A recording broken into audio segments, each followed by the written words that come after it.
Assalamualaikum warahmatullahi wabarakatuh. Saya Muhammad Arya Gusti dengan NIM 132025 dan 13202507.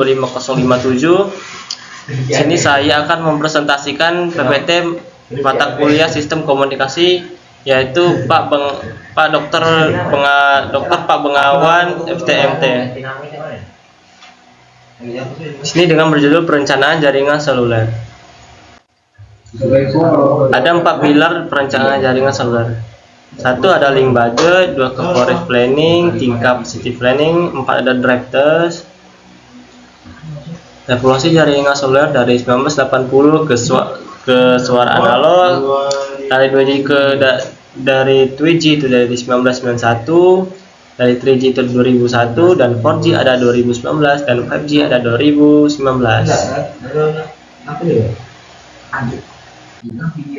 Nah, latar belakang dari jaringan yaitu jaringan implementasi 5G terus berjalan dengan jaringan 4G tetap menjadi andalan konektivitas 4G seluler di banyak wilayah Indonesia.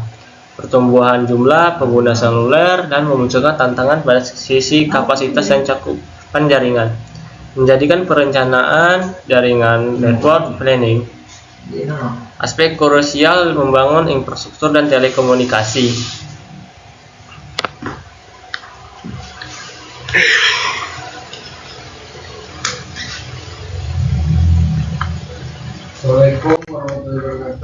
Nah, rumusan dan masalah dan tujuan di sini adalah konsepnya. Nah, langsung saja ke apa itu link budget. Link budget adalah perhitungan daya yang memastikan yang diterima yang lebih besar pada sama dengan minimum penerima, terus menjaga keseimbangan antara penguatan gain dan redaman loss sepanjang lintasan TX ke RX. Nah, inti keseimbangan daya itu yaitu daya diterima lebih besar daripada sensitivitas minimum penerima. Perhitungan ini berlaku universal dari komunikasi satelit, sistem indoor gedung, dan jaringan HFC hingga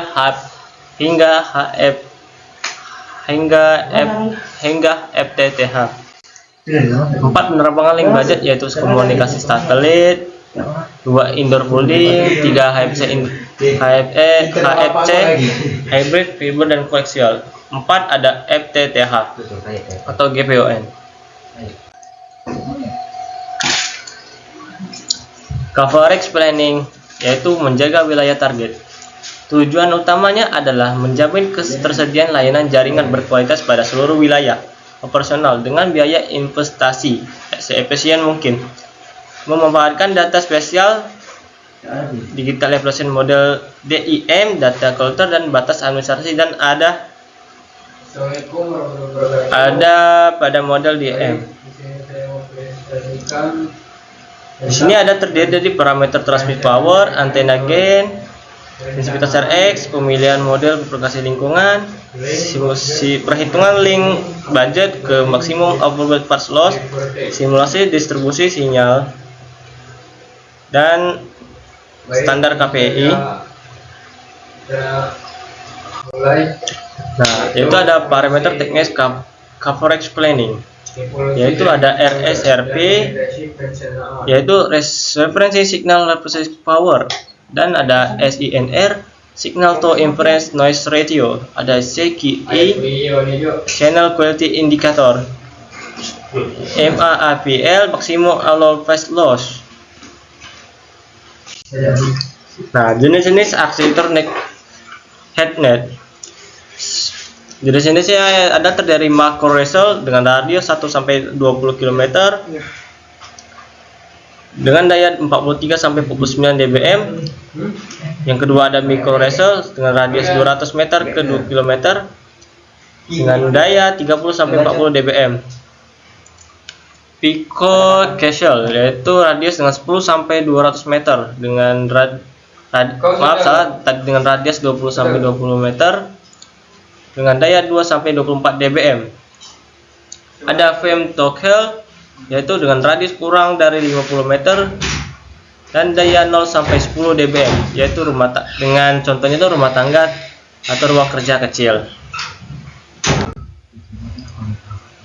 Studi kasus coverage planning yang ada Di sini ada lokasi-lokasinya dan metode dan hasil utama. Dari lokasi yaitu Yogyakarta ke Magelang yaitu 4G dengan metode drive test, dan hasil utamanya adalah penambahan 14 sampai 15 sites, memperbaiki SNR dan versi via film mode.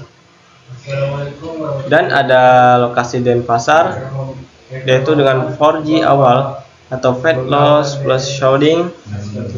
Estimasi lokasi menara 3,7% merupakan balai banjar ekstrim.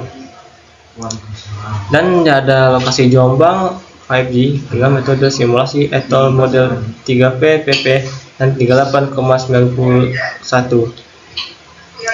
dengan hasil utama yaitu 32 site sampai 12 prioritas non prioritas. Perubahan dipenuhi KPI. Maaf salam. Ya. Dan ini adalah drive test validasi kualitas lapangan. Kegiatan pengambilan data atau collecting dari jaringan seluler menggunakan perangkat keras dan lunak untuk menganalisis qualities of service dan mengukur RX dan mengukur RX level, RX quality dan gangguan antara BTS dan user engagement atau UE.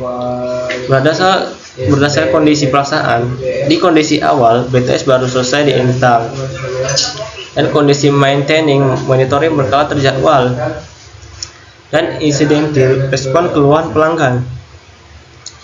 Metode yang mengukurkan adalah idle mode, signal strike area tanpa call atau SMS aktif dan detected mode yaitu long short call untuk mengukur kualitas voice dan data simulasi penduduk kanal. Nah, ada perangkat TIMS yaitu adalah 1 laptop ditambah TMS Navigation, 2 ada dongle HSPA, 3 handphone TMS, dan 4 adalah GPS. Nah, berikut adalah kesimpulan perencanaan jaringan seluler untuk menganalisis mendalam terhadap kondisi geografis, kepadatan pengguna dan pola trafik agar penempatan BTS efisiensi. Parameter Genesis. 3. Optimalisasi jaringan perlu berkelanjutan untuk mengatasi inkoherensi, blind spot, dan kepadatan traffic jam sibuk. 4. Ada perancangan peningkatan efisiensi biaya operasional sekaligus menjaga kualitas layanan sesuai standar KPI. 5. Evolusi menuju 5G dan seterusnya menuntut perencanaan yang fleksibel dan adaptif terhadap kebutuhan kapasitas data. Sekian saya akhiri presentasi saya. Maaf karena saya banyak kesalahan. Kepada Allah kepada pengawan saya mohon maaf, dan kepada Allah saya mohon ampun. Saya akhiri. Wassalamualaikum warahmatullahi wabarakatuh.